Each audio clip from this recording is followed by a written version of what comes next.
Vallahi işinize Sıcak pardan geliyor. Vallahi işim gücüm yoktur benim de bir iş. İyisiniz. Bulun saat üzerinde.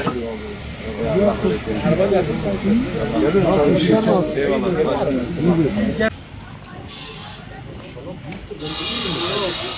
Tam odun pazarı geliyor. Nasıl? İyisin. Hoş bulduk. Başkanım hoş geldiniz. Nasılsınız? Hacı arkadaşın Ali başkadır. Kolay gelsin. Sağ ol. Allah işine bereket katsın. Sağ ol. Nasılsınız? İyisiniz. Nasılsınız? Belaksi bir ziyaret edelim.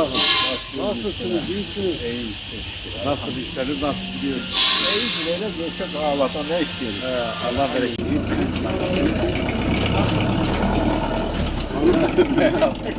Tamam Allah'ın biz de Allah'ın. Ona göre size bir soru. Allah razı olsun. Ne yapalım? Valla bizim işimiz dünyada ben diyeyim var zorluk iş var ama en zor ben diyeyim bizimdir. Aynen. İnan et. Allah yardımcınız olsun. Sağ olasın. Allah sizi muhafaza etsin. Ay işinize bereket olsun. Helal ekmek önemlidir. Tabii canım. Helal ekmek kazanmak bir ibadettir. Diyor Ashab-ı Kehf ile ben o ayetleri okuyunca çok dikkatimi çekiyor. Hani o kadar uzun yıl mağarada kalıyorlar, 300 yıl yatıyorlar. En son Kur'an onların hayatını şöyle bitiriyor. Diyor halal bir lokma için. Bazı kızar kesmeyenleri de büyük balyozlarla, o muşlarla O da var. Hacı Kadir'in yaptığı O da gibi. biliyorum. Evet. Nasılsınız? İşleriniz nasıl? Durumunuz iyidir? Allah razı olsun. Selamettesiniz. Sizi çok rahatsız etmek siz yemeyin. Güzel köylüler abi. Bu genç Ondan çocuğum sonra çocuklar. bizim bir tane hayvan sahibi buradadır. Halinde onu da kulaklığı çekmiş. O da diyor ben sizin buralara bakmıyorum. Sabah geldim buraya içki içmiş, şeyleri içmiş, gelip buraya. 3-4 ton odumuz burada kırık diye hepsi götürdü abi. Allah Allah. Ulan biz de güne biz perişanız. Buradan bekçi yok mu?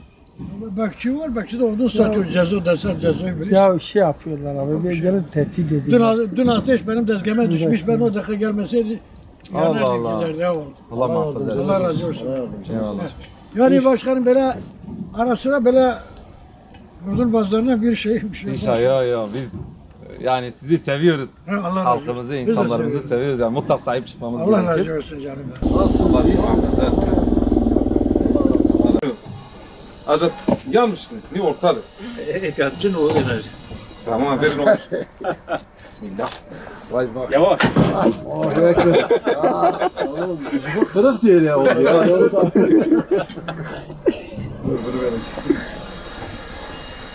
Ya Allah. Al gene kesin. Sen de mi? Tamam buna böyle. Odun pazarına geldik. Kardeşlerimizi ziyarete geldik. Tabii bu kardeşlerimizin sorun sıkıntıları var. Her şeyden önce güvenlik sorunu var. Burada böyle akşam bekçilik yapan, nöbetçilik yapan bu odunları korumaya yönelik bir güvenlik zafiyeti var. Burada bu güvenlik zafiyetinin sonucu hırsızlıklar oluyor. Bazı kardeşlerimizin burada alın teriyle ekmek kazanmaya çalışan bu kardeşlerimizin maalesef bu emeklerine bile göz dikiyorlar. Buna bir müdahale edilmesi lazım. Bir diğeri burada bir yol var. Siz de görüyorsunuz bu yol topraktandır. Ve bir yağmur yağdığı zaman burası çamur oluyor. Bu oduncu kardeşlerimiz burada işini yapamaz hale geliyorlar. Bu da bir sıkıntı olarak duruyor. Oduncu kardeşlerimizin dediğimiz gibi o 71 yaşında olan emekçi var.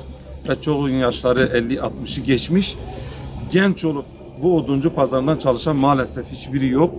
Yani bunlar eğer bu nesilden sonra acaba bu iş nasıl devam eder? O da bir soru işareti olarak duruyor.